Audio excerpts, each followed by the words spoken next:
É hora da entrevista do dia com Denise Campos de Toledo.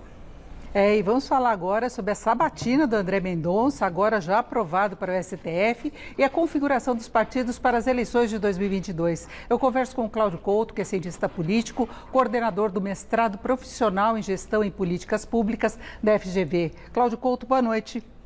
Boa noite, Denise. Prazer estar aqui falando com você. Eu que agradeço. Vamos primeiro à avaliação dessa longa sabatina de André Mendonça, né? Teve alguns momentos aí de uma certa polêmica, mas ele acabou fazendo um discurso que agradou os políticos, né? Ele foi contra a criminalização da política, criticou determinados procedimentos até da Lava Jato, é uma coisa que soa bem para os ouvidos aí dos políticos. E em relação à questão religiosa, ele disse que o que importa é a Constituição, é a lei. Como é que você viu? Bem, precisamos ver se tudo isso que ele disse ali vai ser efetivamente cumprido, né? Se foi só uma conversa para passar na sabatina e depois obter aprovação no plenário, ou se realmente é uma pretensão que ele tem de ser um ministro do Supremo independente e não mais um que age a mando do presidente, que é o caso, por exemplo, do ministro Cássio Nunes Marques, que tem sido, o próprio presidente reconheceu, o seu representante ali na corte, né? Os seus 10%, para usar a expressão que o presidente usou ao se referir a ele. Se, aproveitando da independência, que a grande estabilidade que o cargo de ministro Supremo proporciona, ele cumprir tudo isso, aí pode-se até discutir, enfim, se era a melhor indicação ou não, mas certamente não será alguém a vilipendiar a tarefa que tem um juiz supremo. E vamos acompanhar o trabalho dele durante longos anos, porque ele é muito jovem, Sim. Né? Muito jovem, ele nem completou 50 anos, né? Deve ficar ali até os 75, se não mudar de novo essa idade de saída até lá, se não pode ficar talvez até um pouquinho mais, mas são pelo menos 27 anos que ele pode ficar no Supremo. Claro, também pode eventualmente querer sair antes disso, né? O ministro Joaquim Barbosa, por exemplo, saiu antes da idade limite, o Nelson Jobim saiu antes da idade limite, há casos de ministros que saem antes, mas ele tem uma longa vida, e acho que para o Davi Alcolumbre, que criou tantos problemas aí para a sabatina dele, não vai ser algo muito agradável ter, durante 27 anos no Supremo, um ministro que provavelmente não deve ter gostado nada do que ele fez. Exatamente, ele pode ter dor de cabeça em relação a isso, mas parece ter sido também um acerto aí negociado nos últimos dias, porque a marcação da data foi meio repentina, depois de mais de 100 dias de espera, não é? Sim, e a gente também está chegando no final do ano, né? Daqui a pouco a gente tem o recesso do Congresso, tem o recesso do Judiciário, inclusive no caso do Judiciário é até difícil saber se o André Mendonça terá tempo de fazer alguma coisa com o ministro Supremo, porque daqui a pouco o Supremo só volta a trabalhar no ano que vem. Então, se ele não fizesse isso agora, ficaria realmente para muito longe, né? E mais, não é só o caso do André Mendonça, há outras indicações importantes para tribunais superiores, para cargos diplomáticos, que precisam passar também pelo crivo do Senado. Então, em todos esses casos aí, não era possível ficar represando, era necessário acelerar o processo. E, claro, o André Mendonça, por ser um indicado para a Corte Suprema do país, era o caso mais importante, e até pelo longo tempo em que ficou ali sendo cozinhado em banho-maria, chamou muita atenção pelo fato político e, claro, também pela imputação que o presidente lhe deu de ser um ministro terrivelmente evangélico que deveria abrir as sessões do Supremo sempre com uma oração, algo que ele também negou que fará, né? Porque quer separar a Bíblia da Constituição, que realmente é um princípio correto em qualquer Estado laico. Ele disse, inclusive, reafirmou isso, que o Estado é laico. Agora vamos falar então da configuração para as eleições do ano que vem. Vamos começar falando de um candidato que veio exatamente da Justiça, que é o ex-ministro e ex-juiz Sérgio Moro. Não é? Ele tem todo esse discurso em defesa do combate à corrupção, mas ele já fala em montagem da equipe, né? Se especula com a possibilidade talvez de Mourão ser vice-presidente. Como é que você vê a posição do Moro hoje? Como é que ele muda o quadro eleitoral? Bem, Moro entra num campo eleitoral que é muito parecido com o do presidente Bolsonaro, em boa medida. Né? Claro que existem aqueles bolsonaristas empedernidos que não abandonam o presidente por nada e que não vão para o Moro porque podem considerá-lo um traidor, como, aliás, o próprio filho do presidente apontou no ato de filiação do presidente ao Partido Liberal.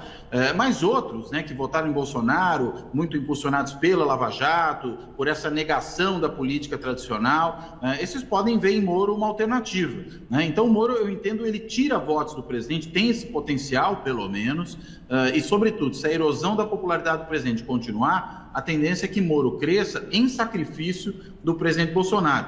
o que deve fazer, isso já está na realidade acontecendo, que ele vire alvo do governo, do presidente e dos bolsonaristas de um modo geral, né? Já estão soltando memes aí contra Moro, o filho do presidente fez aquele discurso a que eu acabei de fazer menção, enfim, o fogo para cima dele será cerrado. E, ao mesmo tempo, o Moro dificulta o crescimento de outros candidatos dessa assim chamada terceira via, né? Porque todos eles estão disputando um campo que não vai ser na esquerda, porque entendo que esse campo está ocupado pelo Lula, o próprio Ciro Gomes se afastou dele ao atacar muito violentamente o Lula, e agora também ele está atacando o Moro, porque percebe que a sua tentativa de caminhar para o centro pode também ser interditada por essa outra candidatura. Então, eu acho que Moro vai começar a crescer, mas vai provavelmente apanhar muito de outros adversários que têm nele um obstáculo para a sua tentativa de chegar no segundo turno. E a gente vê muitos políticos indo junto com o presidente Bolsonaro para o PL agora.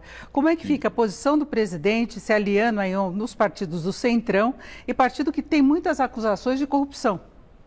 Esses partidos são partidos que, na realidade, aderem a quaisquer governos, né, desde que lhes seja conveniente. Por isso que participaram de todos os governos desde a redemocratização. Aí não é só o PL, né? Vários outros desses partidos de adesão, né? O MDB, o PSD, que agora está se afastando do governo, mas que já foi claramente um aderente a esse governo e a governos anteriores, né? O PR, né? o Republicanos, enfim, todos esses partidos funcionam assim. O PL é aquele que se dispôs a receber o presidente e se dispôs, de certa maneira, a fazer concessões ao presidente para que ele fosse para lá, já que o presidente estava exigindo praticamente porteira fechada nos partidos, que a gente sabe que é algo muito difícil. Mas pelo menos ele vai ter uma certa influência também nas alianças regionais que o PL vai fazer. E para o PL é interessante ter o candidato presidencial com uma intenção de voto forte, porque ele acaba produzindo votos na legenda do partido. E isso pode ajudar o partido a formar uma bancada de deputados grande, que é também o que define o fundo partidário e o fundo eleitoral. Acho que é esse o interesse que está ali. Agora, claro que para quem acreditou na conversa do Bolsonaro em 2018, de que ele era contra a velha política,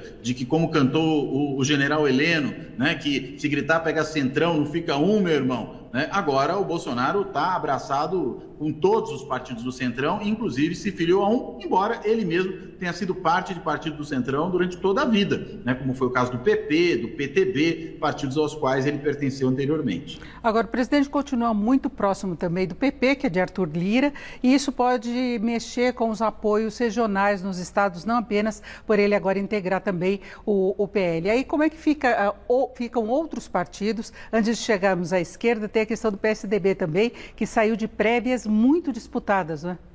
Sim, muito disputadas, eu diria que, em certa medida, esfacelado, né?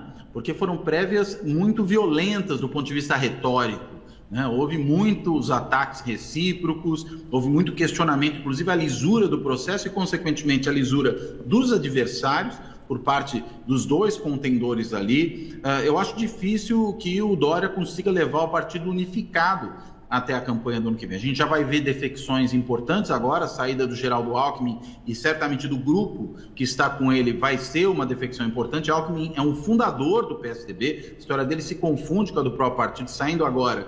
Isso tem, evidentemente, um peso muito grande. E há outras figuras do PSDB ligadas a Aécio Neves, ligadas ao próprio Eduardo Leite, que o apoiaram, que talvez não queiram caminhar com Dória de maneira efetiva no ano que vem. Não necessariamente saindo do partido, mas talvez cristianizando o candidato, para usar aquele termo que na política significa o candidato que é abandonado pelos seus no seu partido, em alusão àquele caso do Cristiano Machado, que foi candidato pelo antigo PSD contra Getúlio Vargas em 1950, e os seus colegas do partido foram todos apoiar o Getúlio e o deixaram no sereno. O Dória corre também esse risco agora. Agora, tem essa questão de Alckmin poder ser vice na candidatura do ex-presidente Lula. Você acha que é viável? Isso traria mesmo uma força política maior para o ex-presidente? Olha, eu acho que é viável. Se a gente considerar que Michel Temer foi vice de Dilma, que José de Alencar, pelo mesmo PL ao qual agora se filia o Bolsonaro, teve também o vice de Lula, o José de Alencar, né? Ele foi vice do PL, depois foi para o Republicanos, outro partido que vai estar na base do presidente. Não seria nada tão estranho que o Alckmin construísse essa coalizão com o Lula. né? Inclusive, acho que até, num certo sentido, há uma vantagem. A gente não está falando de um político do centrão, né? A gente está falando de um político que vem de uma trajetória partidária programática, que inclusive disputou eleições presidenciais contra o próprio Lula, que tinha uma plataforma de governo, que parece que também é o caso do PT. PT e PSDB tiveram isso. Então, é um pouco até diferente dessas anteriores nesse ponto de vista. E para o Lula é vantajoso, porque é uma sinalização de que ele caminha no sentido do centro, que ele é um candidato moderado da esquerda, moderado ao ponto de conseguir se aliar àquele que já foi seu adversário nas eleições, inclusive adversário duro. Então, eu acho que é essa a finalidade dessa candidatura, é fazer, em alguma medida, como ele já tinha feito lá em 2002, ao se aliar a um empresário, ele que veio do mundo sindical, um empresário de um partido de centro-direita, se aliar agora a um político de centro-direita. Não é um empresário, mas é alguém que representou esse segmento mais à direita do espectro político brasileiro, embora não uma direita radical, e o Alckmin, ele claramente expressa isso. Então, é uma tentativa de ampliar o arco de alianças e ampliar os apoios na sociedade e mesmo na classe política. Agora, Cláudio Couto, como é que fica essa tentativa do ex-presidente Lula de mostrar uma postura um pouco mais de centro-esquerda, mantendo o discurso, por exemplo, de apoio a ditaduras de esquerda? Não é? Ele foi muito criticado, por exemplo, naquela comparação que ele fez de Angela Merkel com o Ortega, e foi criticado, isso rendeu muito, e ele tem outras declarações também muito polêmicas nesse sentido. Como é que fica o eleitorado?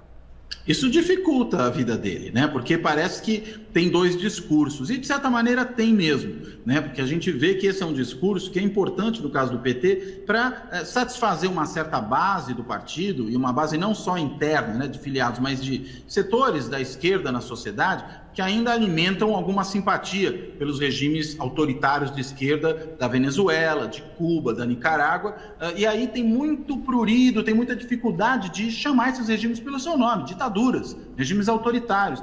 Tenta sempre dar uma justificativa de que, mas tem o imperialismo, eles precisam resistir, como se a solução para resistir ao imperialismo fosse ter uma ditadura, né? Agora, tem muita dificuldade, acho que certos setores da esquerda, inclusive alimentam um fetiche com relação a esses regimes, ao ponto de não conseguir encará-los como eles são, sempre encontrando ali. Outro dia eu ouvi alguém falando que eram regimes fortes. Não é regime forte, é ditadura. E o Lula, como quer manter essa relação com esse setor, enfim, ele evita fazer essa crítica. Agora, ela sequer é compatível, essa posição, com o que foram os governos petistas, em que não houve qualquer ameaça à democracia, a democracia funcionou bem, até quando a gente olha os rankings internacionais que identificam vários elementos para medir o grau de democracia, a democracia brasileira melhorou ao longo daqueles anos, né? São vários rankings, não é nem só um, pelo menos uns 4 apontam isso. Então, é realmente uma incoerência profunda do Lula e, claro, lhe custa votos e causa desconfiança desse eleitor mais moderado, justamente aquele que ele precisa conquistar e que ele está tentando conquistar agora com essa aproximação em relação ao Geraldo Alckmin. Que seria exatamente o anti-Bolsonaro, né? Exato, né? E vamos dizer assim, o comportamento, né, acaba sendo, olha lá, ó, o Bolsonaro apoia a ditadura militar no Brasil, apoia o Pinochet, o Lula está apoiando a Nicarágua, o Cuba, né? É isso que acaba aparecendo no discurso. Claro que quando a gente compara o comportamento do Bolsonaro no governo com o que foi o comportamento do Lula, há muita diferença. Bolsonaro chamou aquele 7 de setembro dizendo que não obedeceria o Supremo, ameaçou praticamente dar um golpe de Estado. Lula nunca fez qualquer coisa parecida com isso. Mas nessa hora, dar sopa, né, para a oposição, digamos assim, para os adversários, é um tiro no pé. Eu acho que é isso que o Lula está fazendo nesse caso. É isso, ouvimos o Cláudio Couto, que é cientista político, coordenador de mestrado profissional em gestão e políticas públicas da FGV. Cláudio, muito obrigada, uma boa noite. Obrigado, Denise. Só um detalhe, teve uma troca de guarda, eu saí agora da coordenação do mestrado, fui sucedido pelo meu colega, o Marco Antônio Teixeira. Fica registrado, então, obrigada por vocês. Não esqueça.